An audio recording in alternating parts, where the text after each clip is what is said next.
Kali ini kita akan mempelajari tentang sistem pakar. Konteksnya sistem pakar di sini adalah bagian dari sistem pendukung keputusan. Walaupun nanti teman-teman mungkin saja akan mendapatkan mata kuliah khusus tentang sistem pakar ini, namun di sini kita akan mempelajarinya secara konseptual pada mata kuliah sistem pendukung keputusan. Jadi teman-teman jangan bingung ya. Sistem pakar di sini kita mempelajari metode, ruang lingkup, dan nanti unsur-unsurnya yang nantinya bisa mendukung dalam membuat keputusan.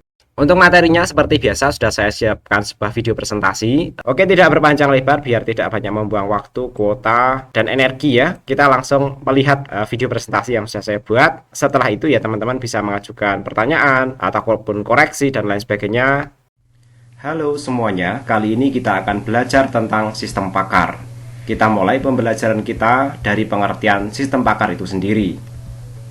Menurut Arhami 2015, sistem pakar adalah salah satu cabang ilmu komputer yang membuat penggunaan secara luas terhadap knowledge yang khusus untuk penyelesaian masalah dengan tingkat manusia yang pakar. Sedangkan menurut Kusserini, sistem pakar adalah aplikasi berbasis komputer yang digunakan untuk menyelesaikan masalah sebagaimana yang dipikirkan oleh pakar. Pakar di sini adalah orang yang memiliki keahlian khusus yang dapat menyelesaikan masalah yang tidak dapat diselesaikan oleh orang awam. Menurut Samsul 2003, sistem pakar adalah suatu sistem yang bertujuan untuk membuat keputusan yang lebih cepat daripada pakar. Sedangkan menurut MacLeod 2008, sistem pakar atau expert system adalah suatu program komputer yang berusaha menampilkan pengetahuan manusia yang ahli dalam bentuk heuristik. Heuristik sendiri adalah seni atau ilmu yang berhubungan dengan penemuan. Heuristik merupakan tahapan di mana para peneliti atau sejarawan mulai mencari dan menemukan sumber-sumber atau data sejarah yang diperlukan dalam penelitian. Dari pengertian tadi, kita dapat membuat simpulan sederhana bahwa pengertian sistem pakar adalah sistem yang berusaha mengadopsi pengetahuan manusia ke komputer yang dirancang untuk memodelkan kemampuan menyelesaikan masalah seperti layaknya seorang pakar. Lanjut ke tujuan sistem pakar. Tujuan utama sistem pakar bukan untuk menggantikan kedudukan seorang ahli maupun pakar, tetapi memasyarakatkan pengetahuan dan pengalaman pakar-pakar yang ahli di bidangnya. Lanjut kita pelajari tentang struktur sistem pakar. Menurut Arhami 2015, sistem pakar disusun oleh dua bagian utama, yaitu yang pertama adalah lingkungan pengembangan atau development environment. Ini digunakan untuk memasukkan pengetahuan pakar ke dalam lingkungan sistem pakar. Berikutnya yang kedua, lingkungan konsultasi atau consultation environment. Ini digunakan oleh pengguna yang bukan pakar guna memperoleh pengetahuan pakar. Jadi inti dari struktur sistem pakar ada dua, yaitu pengetahuan yang dimasukkan dan pengetahuan atau kepakaran yang digunakan oleh pengguna. Lanjut kita pelajari komponen sistem pakar.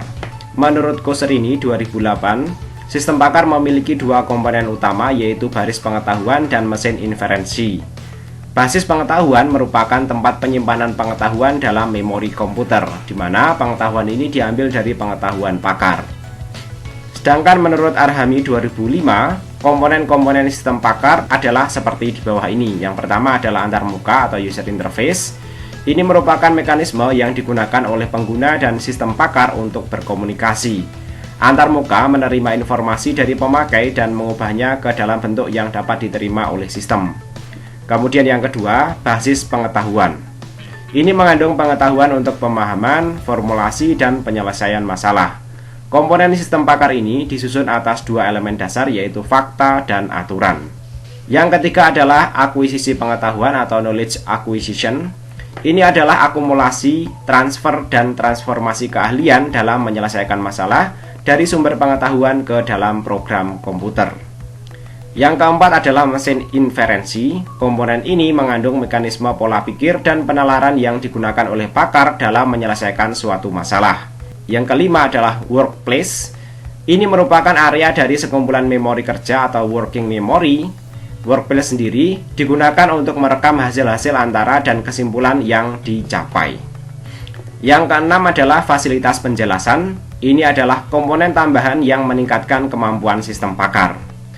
Yang ketujuh dan yang terakhir ini adalah perbaikan pengetahuan. Pakar memiliki kemampuan untuk menganalisis dan meningkatkan kinerjanya serta kemampuan untuk belajar dari kinerjanya. Oke, selanjutnya kita pelajari tentang keuntungan sistem pakar.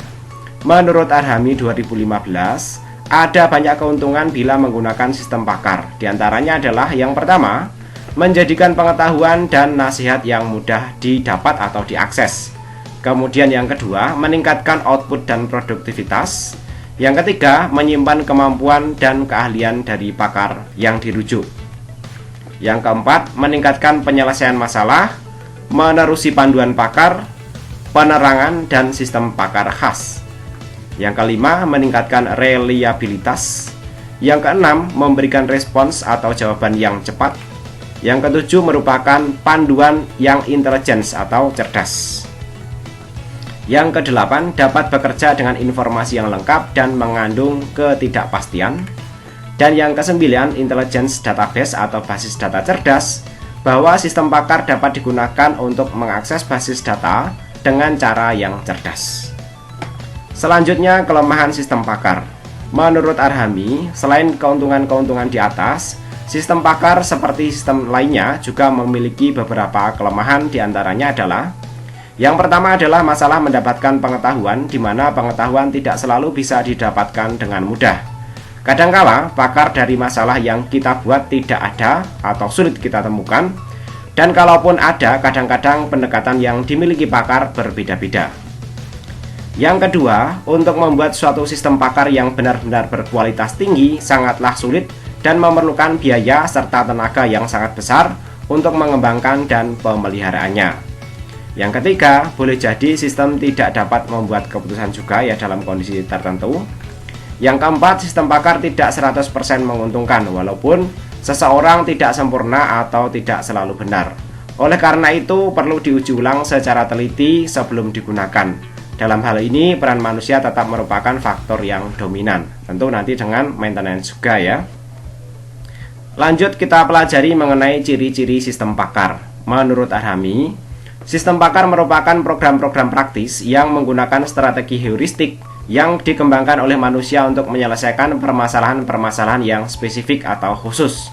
Disebabkan oleh keheuristikannya tadi dan sifatnya yang berdasarkan pada pengetahuan, maka umumnya sistem pakar bersifat yang pertama, memiliki informasi yang handal, baik dalam menampilkan langkah-langkah antara maupun dalam menjawab pertanyaan-pertanyaan tentang proses penyelesaian. Yang kedua, mudah dimodifikasi, yaitu dengan menambah atau menghapus suatu kemampuan dari basis pengetahuan. Yang ketiga, heuristik dalam menggunakan pengetahuan yang seringkali tidak sempurna untuk mendapatkan penyelesaiannya. Dan yang keempat, dapat digunakan dalam berbagai jenis komputer, memiliki kemampuan untuk belajar beradaptasi. Oke, sebelumnya kita tadi banyak menyinggung soal basis pengetahuan dalam sistem pakar. Berikutnya kita bahas mengenai basis pengetahuan atau knowledge base dalam sistem pakar. Menurut McLeod, basis pengetahuan atau knowledge base sebagian sistem pakar yang berisikan fakta-fakta yang menggambarkan wilayah masalah dan teknik-teknik referensasi pengetahuan yang menggambarkan bagaimana fakta-fakta saling bersesuaian secara logis. Menurut Arhami, basis pengetahuan mengandung pengetahuan untuk pemahaman, formulasi, dan penyelesaian masalah. Komponen sistem pakar ini disusun atas dua elemen dasar, yaitu fakta dan aturan atau rule. Fakta merupakan informasi tentang objek dalam area permasalahan tertentu, sedangkan aturan merupakan informasi tentang cara bagaimana memperoleh fakta baru dari fakta yang telah diketahui. Nah, berikutnya kita masuk ke inti dari sistem pakar ini, yaitu metode inferensi atau penyimpulan ya dalam sistem pakar. Suatu pertalian inferensi yang menghubungkan suatu permasalahan dengan solusinya disebut dengan rantai atau chain. Menurut Arhami, ada dua metode penalaran dengan rules, yaitu forward chaining dan data driven. Menurut Arhami, ada dua metode penalaran dengan rules-nya masing-masing, yaitu forward chaining atau data driven dan backward chaining atau goal driven. Jadi nanti pendekatannya memang berbeda. Yang pertama, forward chaining itu berbasis data ya. Kemudian nanti kita membuat inferensi atau kesimpulannya. Sedangkan yang satunya lagi adalah backward chaining. Itu nanti kita menentukan tujuannya, kemudian nanti kita mendiagnosis fakta-fakta yang ada. Oke, lebih detailnya mari kita pelajari. Berikut merupakan karakteristik dari forward chaining dan backward chaining ya. Jadi kita ketahui dulu perbedaannya ya. Untuk forward chaining itu nanti dimulai dari perencanaan, monitoring, dan kontrol ya. Sedangkan backward chaining nanti basisnya adalah diagnosa. Forward chaining disajikan untuk masa depan, sedangkan backward chaining disajikan untuk masa lalu. Forward chaining data memandu dan penalaran dari bawah ke atas ya. Sedangkan backward chaining tujuannya nanti yang memandu dan penalaran dari atas ke bawah. Forward chaining bekerja ke depan untuk mendapatkan solusi apa yang mengikuti fakta, sedangkan backward chaining bekerja ke belakang untuk mendapatkan fakta yang mendukung hipotesis depth first search, dimudahkan ya. Kemudian forward chaining ini menerapkan breadth first search ya, yang dimudahkan ya, sedangkan backward chaining itu menerapkan deep first search yang dimudahkan. Forward chaining attendance, sedangkan backward chaining berbasis konsekuen ya. Oke, itu sekilas perbedaan antara forward chaining dan backward chaining ya. Berikutnya kita pelajari lebih detail mengenai masing-masing metode dalam sistem pakar. Kita mulai pembelajaran dari forward chaining ya. Forward chaining ini adalah pencocokan fakta atau pernyataan dimulai dari bagian kiri atau if dulu ya. Dengan kata lain, penalaran dimulai dari fakta terlebih dahulu untuk menguji kebenaran hipotesis ya. Jadi nanti secara visual bisa digambarkan seperti ini ya. Ini observasi atau melihat fakta-fakta yang ada ya. Kemudian nanti ada kaidah 1, kaidah 2 atau kaidah A, kaidah B ya. Kemudian nanti dari sini disimpulkan ya, sehingga nanti kita bisa melihat fakta berikutnya ya, fakta 1, fakta 2 seterusnya ya. Dan nanti di sana ada kaidah-kaidah yang akan membuat kesimpulan terhadap fakta-fakta berikutnya yang ditemukan ya, sehingga nanti akan ada pilihan-pilihan alternatif dari rute-rute yang telah dilewati oleh fakta-fakta yang diuji dengan kaidah-kaidah yang ada ya. Nanti dia bisa menjalani rute ke sini atau ke sini sesuai dengan kaidah-kaidah yang ada dan fakta-fakta yang ditemukan ya. Berikut merupakan contoh penerapan metode forward chaining pada riset Putri dan Mustafidah ya, tentang sistem pakar untuk mendiagnosa penyakit hati atau liver yang dibuat agar mampu menganalisis jenis penyakit organ hati berdasarkan gejala-gejala yang dimasukkan oleh user ya. Jadi nanti kita waktu membuat ya, kita akan mendata sesuai dengan kondisi data yang ada di sana ya. Misalnya mereka mendapatkan situasi pendataan yang seperti ini ya. Gejala liver itu nanti misalnya yang kronis ya. Kalau hepatitis kronis ya, jadi yang terkait dengan hati kan nanti bisa hepatitis kronis, akut, atau sirosis hati, atau kanker hati ya. Kalau hepatitis kronis itu nanti ada demam, mirip flu, kemudian rasa tidak enak pada tenggorokan ya. Kemudian kalau yang akut, demam, gejala seperti flu tapi tidak ada masalah di tenggorokan tapi nyeri pada persendian ya.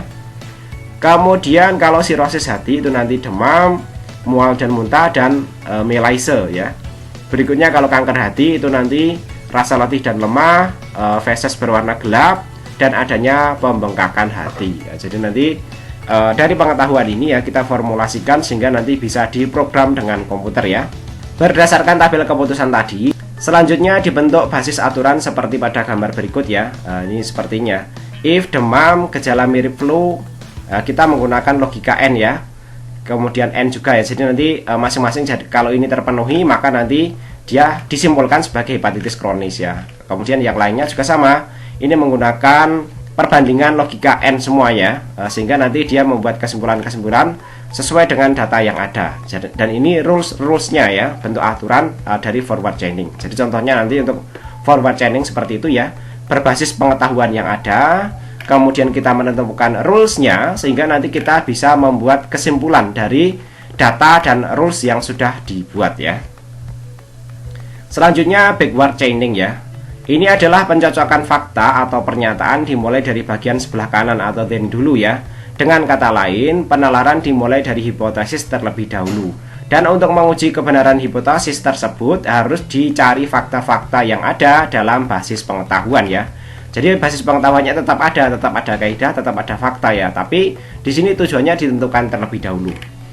Berikut merupakan contoh penerapan metode backward chaining pada riset Honggo Wibowo 2009 tentang sistem pakar diagnosa penyakit tanaman padi berbasis web dengan forward dan backward chaining ya. Oke, kita lihat di sini ya. Kita langsung lihat aturannya ya. Misalnya sepertinya, if tanaman kerdil N anakan berkurang atau sedikit, N daun menguning sampai jingga dari pucuk ke pangkal, N daun muda terlihat seperti motley, N daun tua seperti bintik-bintik coklat bekas ditusuk then tungro, dan seterusnya ya. Nanti di sini ada rules yang lainnya ya. Nanti detailnya teman-teman bisa melihat ya. Ini misalnya kerdil rumput, kemudian kerdil hama, kemudian bias ya, kemudian bercak coklat, kemudian hawar pelepah, kemudian hawar bakteri ya, kemudian misalnya daun jingga dan kerdil kuning ya. Jadi ini contoh-contoh permasalahan penyakit pada padi ya.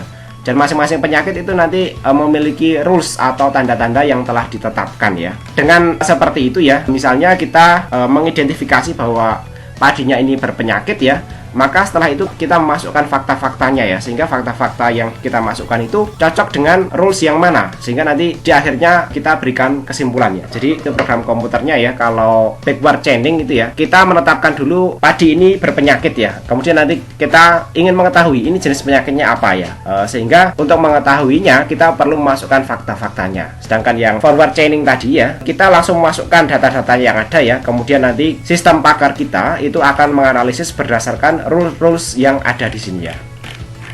Nah, nanti cara kerjanya kebalikan seperti itu ya. Oke, mungkin biar membantu pemahaman kita ya, kita lihat contoh lainnya ya. Ini penelitian dari Lailatul dan Wiji. Penerapan metode backward chaining untuk diagnosis penyakit autis pada anak dengan rule set seperti berikut ya. Rule number 1, if bayi sangat diam atau tenang ya, N sering menangis tengah malam dan sulit ditenangkan, N jarang menunjukkan senyum sosial, then gangguan perilaku. Kemudian rule 2, if jarang menyodorkan kedua tangan untuk meminta gendong, N sering sekali menolak bila dipeluk atau dibelai, N tidak berusaha menatap mata, then gangguan interaksi sosial ya. Misalnya seperti itu. Kemudian if jarang mengoceh, then gangguan bahasa dan komunikasi. Jadi idealnya seperti ini ya. Jika tidak, maka dia didiagnosis seperti ini ya. Kemudian rules number 4, if tidak responsif terhadap suara ibu ya, then gangguan respon terhadap rangsangan indera. Kemudian rules number 5 ya, if tidak mau ikut permainan sederhana seperti ciluk bah, bye-bye dan lain sebagainya ya, ini bisa diidentifikasi gangguan pola bermain. Kemudian rules number 6, if seperti tidak tertarik pada boneka, mobil-mobilan atau mainan lain untuk bayi, N tidak bermain sesuai fungsi mainannya, misalnya sepeda dibalik atau roda diputar-putar, then gangguan pola bermain ya. Jadi nanti identifikasinya seperti itu. Oke, kita lihat contoh-contoh yang lainnya ya. Rule nomor 7 ya, if tidak berupaya menggunakan kata-kata, then gangguan bahasa dan komunikasi. Rule nomor 8, if tidak memiliki kemampuan menunjukkan sesuatu untuk membuat orang dewasa di hadapannya melihat ke arah tersebut, N mungkin menolak makanan keras atau sebaliknya, atau tidak mengunyah, dan N bisa sangat tertarik pada kedua tangannya sendiri, dan gangguan perilaku. Kemudian rule nomor 9 ini coba kita tampilkan semua contohnya ya. If tidak mau dipeluk atau menjadi tegang bila diangkat, N cuek menghadapi kedua orang tuanya, N tidak memeriksa ke arah mana manusia dewasa di hadapannya memandang, dan gangguan interaksi sosial. Rule nomor 10, if mungkin mencium atau menjilat benda-benda, N sangat tahan terhadap rasa sakit, N menunjukkan kontak mata yang terbatas, dan gangguan persepsi sensoris ya. Kemudian rule nomor 11, if menolak untuk dipeluk untuk menjadi tegang atau sebaliknya tubuh menjadi lemas, N kurangnya keinginan bersosialisasi dan mengadakan hubungan sosial serta hubungan emosional yang timbal balik seperti rasa berbagi dan semacamnya. N relatif cuek terhadap kedua orang tuanya, N menggunakan tangan orang dewasa sebagai alat, then gangguan interaksi sosial. Kemudian misalnya rule nomor 12, if perkembangan bicara terlambat atau sama sekali tidak berkembang, N bila berbicara tidak dipakai untuk berkomunikasi, then gangguan bahasa dan komunikasi. Kemudian rule 13 misalnya, if tidak bisa melempar bola di atas kepala, N tidak mampu berjalan menghindari hambatan, N tidak dapat meniru lompatan dengan satu kaki, then gangguan motorik kasar. Rule 14, bila anak akhirnya berbicara, tidak jarang echolatik, yaitu mengulang-ulang apa yang diucapkan orang lain segera atau setelah beberapa lama. N menunjukkan nada suara yang aneh, biasanya bernada tinggi dan monoton, dan gangguan bahasa dan komunikasi.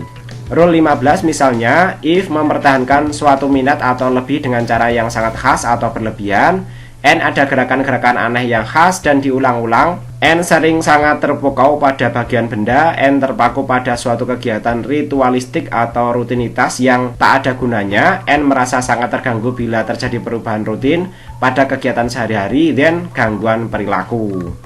Kemudian rule terakhir atau nomor 16 ya, if anak suka mengamuk atau agresif berkelanjutan tetapi bisa juga berangsur-angsur berkurang. N menyukai diri sendiri dan gangguan emosi. Jadi nanti contohnya kurang lebih seperti itu untuk backward chaining ya.